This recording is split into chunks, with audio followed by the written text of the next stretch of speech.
Bienvenidos a Ya es Hora, soy Stephanie Morales y hoy domingo estamos ingresando a sus hogares con la información en la que necesitamos profundizar. Un tema que nos preocupa, del que venimos escuchando desde diversos sectores, es la llegada de esta segunda ola de contagios de la pandemia por coronavirus. La pregunta de si estamos preparados se la trasladamos a ustedes, nuestros televidentes, y tenemos la encuesta con sus respuestas. ¿Usted cree que estamos preparados para una segunda ola de contagios por la COVID-19? Sí, porque me cuido, no salgo de mi casa, porque vivo sola, no fumo, no tomo, no como grasa. Me cuido porque yo soy hipertensa y soy diabética. Y si no me cuido yo, ¿quién me va a cuidar? No. ¿Por qué? Porque la gente sigue saliendo, más personas están saliendo. Únicamente hay que cuidarse nada más. No creo que estemos preparados. No estamos. ¿Qué nos falta? Los hospitales no han cambiado en nada, no se ha mejorado en nada. Cuando haya contagios masivos otra vez va a ocurrir lo mismo que ahora. Y la población tampoco ha cambiado su forma de actuar. Siguen saliendo con niños, sabiendo que está prohibido. No siguen las restricciones de distancia. Yo creo que va a ser peor. No estamos preparados. No, señorita. ¿Por qué, caballero? Prácticamente porque la gente es irresponsable, no respetan, no toman las precauciones, ¿no? Las medidas adecuadas. Y bueno, posiblemente si viene una segunda ola va a ser peor. ¿Tú crees que estamos preparados para una segunda ola de contagios por la COVID-19? No, totalmente que no. ¿Por qué? No, el país lo ha demostrado que no está preparado. Desde el gobierno no se ponen las pilas para poder hacer algo. No desinfectan las calles a través de las municipalidades. No hemos estado preparados para la primera, tampoco vamos a estar para la segunda, ¿no? ¿Por qué?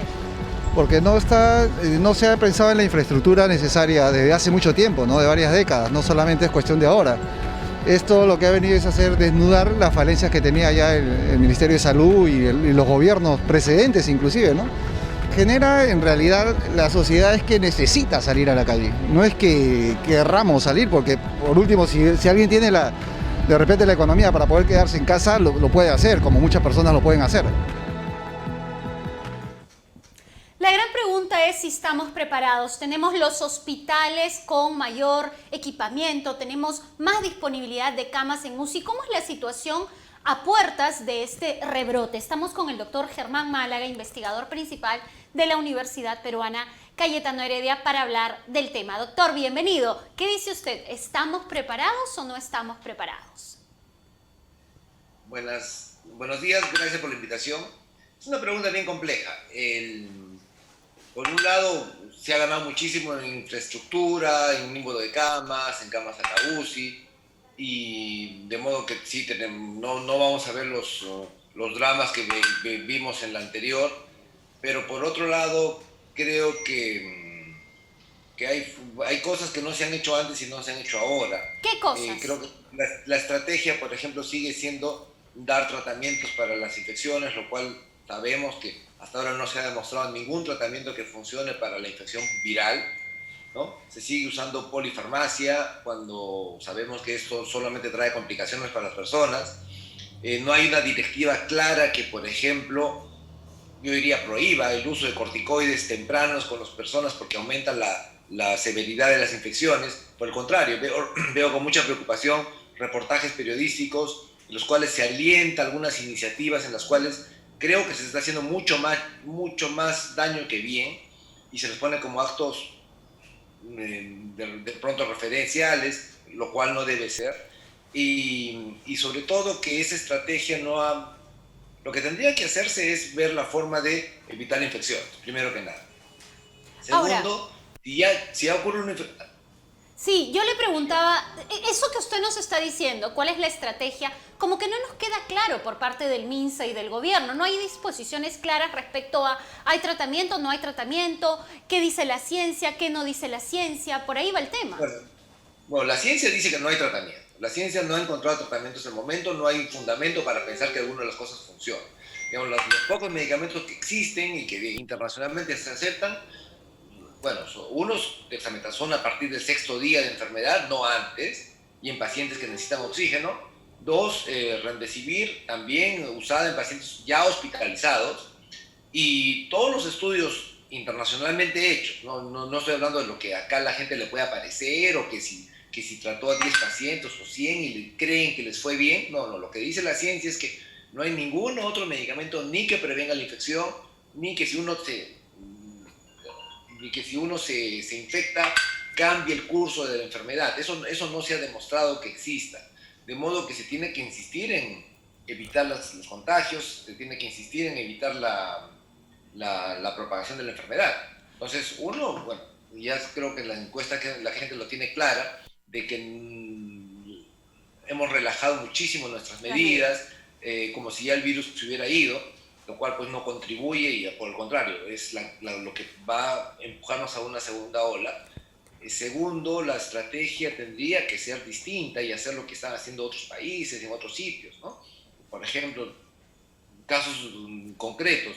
Si sabemos que una persona tiene una enfermedad, pues ir a rastrear a sus contactos, hacer con los contactos, inmovilizarlos o cuarentenearlos, como se dice, vigilar estos contactos para que no se compliquen, llevarles comida, llevarles lo que necesiten para que estas personas no tengan que salir de sus casas porque sabemos que son sospechosos o tienen la enfermedad y no diseminen la infección.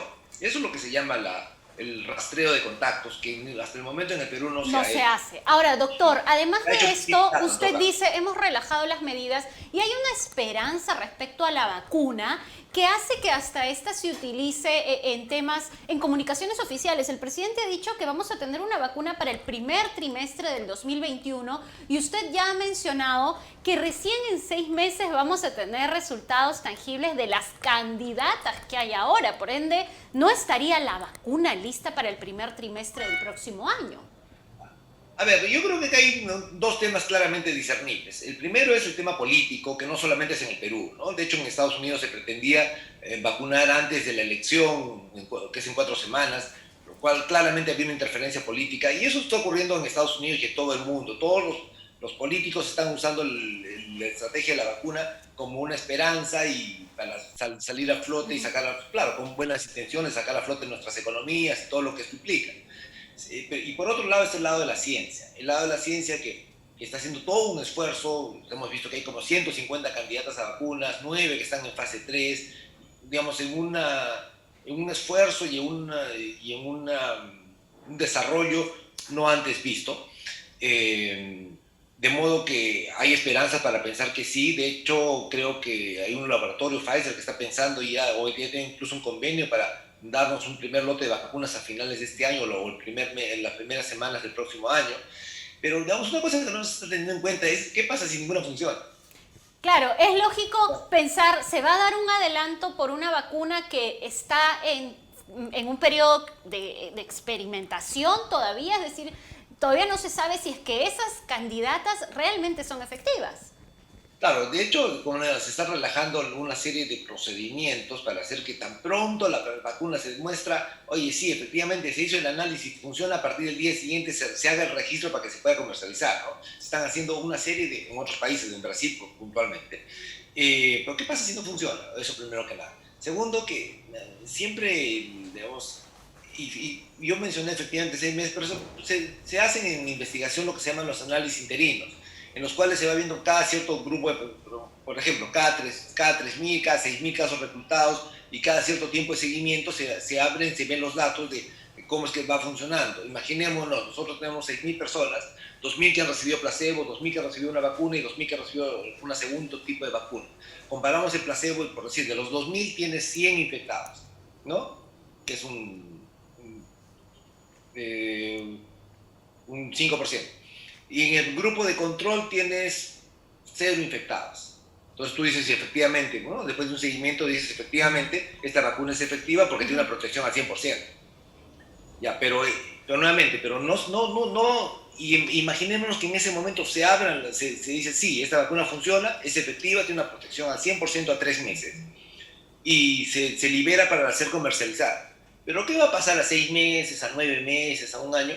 No podemos saberlo y no vamos a poder saberlo con los estudios detenidos de esta forma o manipulados de esta forma. Entonces, la respuesta a tu pregunta sería, por un lado, se va a hacer todo el esfuerzo político y las presiones políticas no solo en Perú, sino en todo el mundo, para que de esos estudios terminen o se abran antes. Eso sí existe y va a ser así. Seguramente vamos a tener vacunas las fechas que se están proponiendo. Yo creo que es probable.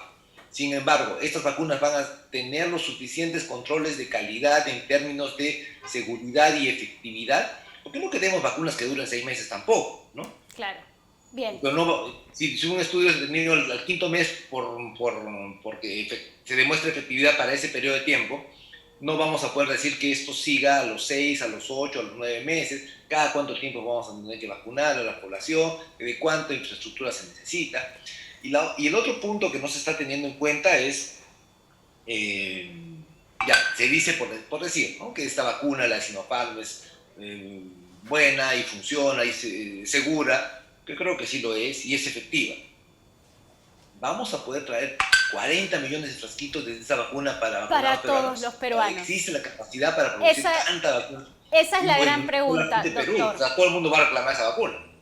Muchísimas gracias por estar con nosotros, doctor Málaga, y por explicarnos un poco el tema. Obviamente no esperemos esta vacuna como la salvación inmediata, porque la verdad es que está en proceso de desarrollo y la única manera es mantener el distanciamiento, protegernos. Pero hay otro tema que debemos tratar respecto al posible rebrote y es, ¿estamos preparados económicamente para esta situación? Ya estamos con el doctor Jorge González Izquierdo, economista, a quien le damos la bienvenida aquí en Ya es Hora. Doctor, bienvenido. Muy buenos días, Stephanie. Muchas gracias por la invitación. Un gusto tenerlo aquí. ¿Estamos preparados de forma económica? ¿La economía peruana va a aguantar este posible rebrote? Mira, la economía peruana, ¿no?, hoy día está sufriendo una profunda recesión económica. Y cuando a la gente le dicen una profunda recesión, las personas de a pie como tú, Melissa, o como yo, como los que nos están viendo, no entienden bien qué es eso, ¿no? Recesión económica, ¿qué será? La recesión económica fundamentalmente son 3 cosas. Primero, un desplome de la producción. Segundo, un desplome del empleo. Y tercero, un desplome de los ingresos de la gente. Esas 3 cosas juntas configuran una situación de recesión económica. Y lo que estamos viviendo hoy día es una situación de recesión económica muy profunda, ¿no? Porque a nivel mundial somos quizá la economía que más, o estamos entre las que más estamos siendo afectados por la pandemia del coronavirus. Muy bien. Y el tema acá es cómo afrontaría esto un repunte de la pandemia. Ya lo acabamos de vivir. O sea, no es que tengamos que especular. Ya lo acabamos de vivir. Miren, el gobierno del presidente Vizcarra dijo, a partir de mayo vamos a reabrir la economía, ¿no? Y dijo, fase 1, mayo, fase 2, junio, fase 3, julio y fase 4, agosto. Cumplió mayo, cumplió junio, cumplió julio, pero agosto no la pudo cumplir. Claro, se postergó. ¿Por qué? Porque repuntó la pandemia. Entonces tuvo que echar marcha atrás en muchas de las medidas que había tomado. Y al echar marcha atrás, ¿no?, ha costado que, en vez de que la economía, mira, la señorita ministra de Economía, ella misma, así en televisión dijo, que eso nos ha costado 2 puntos porcentuales de caída, es decir, ella estaba estimando un menos 10% de caída el año 2020 y con el no haber hecho en agosto la última fase, dijo nos vamos a ir a menos 12% de caída. Cosa que para mí ella se está curando en salud, no es tanto, pero tiene su impacto negativo, Entonces, como le llaman, una ola, una segunda ola como la que se está viendo en algunos países de Europa. Por ejemplo, en París, París ha vuelto a entrar en cuarentena fuerte ya, ha repuntado muy bruscamente la pandemia, ¿no? En Estados Unidos, en algunos estados, ha repuntado muy bruscamente. Bueno, en España también la situación está complicada. En España también, en Italia. Entonces, una segunda ola, como la llama, fuerte, yo creo que nos agarra más débiles. Esa es como una persona que te da neumonía y te logran salvar, te curan, estás en un proceso de recuperación y tienes una recaída. La recaída normalmente es peor que la neumonía inicial porque ya tu organismo está débil. Acá una segunda ola nos agarra a la economía débil. Las empresas, nos va a encontrar con un buen número de empresas quebradas, otras en débil situación. A las familias las vas a encontrar casi sin ahorros porque ya se gastaron los pocos ahorros. ¿Y qué podría hacer el gobierno, doctor, considerando que la única medida paliativa ha sido pensar en bonos, pensar en programas que tienen una orientación bastante complicada, como reactiva, y que realmente uno siente que la situación no ha mejorado, que estas medidas no han ayudado a que podamos sostenernos en esta primera ola? Ahora se viene la segunda. ¿Qué podría hacer el gobierno? Si hubiera una segunda ola, también al gobierno lo agarra muy débil, porque ya se ha gastado casi todos sus ahorros. El propio gobierno ya se ha gastado casi todos los ahorros que tenía. Y si viene una segunda ola, afrontar eso va a tener que endeudarse más, porque ya no tiene los ahorros que tenía en marzo. Entonces, al mismo gobierno lo agarra muy débil. Entonces, mira, te lo resumo así, Stephanie, lo peor que nos puede pasar como nación es que se cumpla esto de la segunda ola. Eso es lo peor que nos puede pasar como nación. Esperemos entonces que la situación no sea tan grave y como menciona usted, que no tengamos que hacer este cierre masivo, nuevamente cuarentena, como está ocurriendo en Europa. Si tuviera que darnos un último bite, doctor, porque usted sabe muy bien de tiempos de televisión, ¿qué hacemos nosotros, los seres humanos, los peruanos, cada uno de nosotros con nuestro bolsillito, con nuestra platita? ¿Cómo nos preparamos si ya la estamos viendo difícil? Mira, en la sociedad peruana la pandemia ha golpeado en forma diferente. Hay un sector minoritario, pero tampoco son 4 gatos. Hay un sector minoritario de la población que sí ha acumulado bastantes ahorros en la pandemia, porque sus ingresos no cayeron o cayeron poco, y por las medidas restrictivas no han gastado como están acostumbrados a gastar, entonces han ahorrado forzosamente. En cambio, yo creo que un sector mayoritario, sí, a ellos sí se les ha golpeado durísimo. Pero hay un sector que está acá, te digo, ese sector tiene ahorros.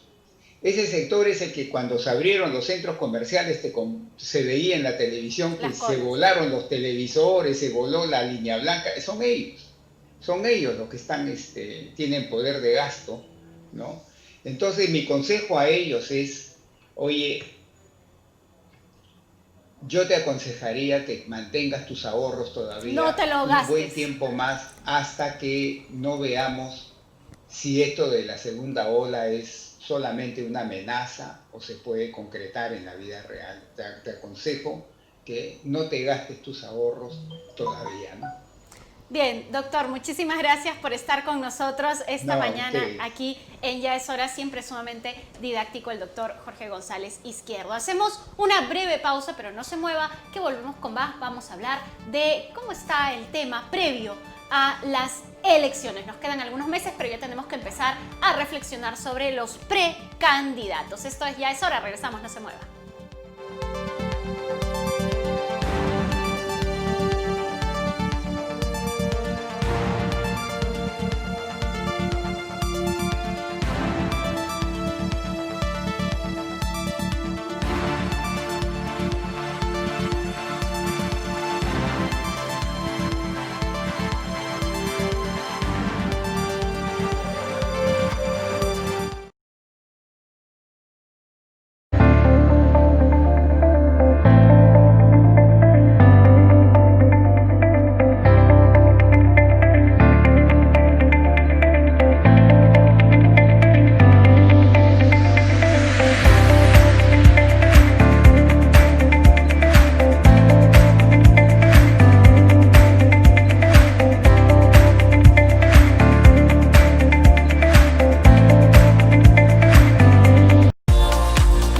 Vivimos en un mundo donde la tecnología se ha convertido en la base de nuestro desarrollo.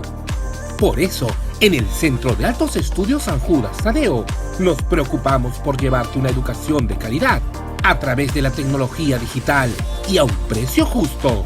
Nuestros más de 10 años de experiencia nos respaldan.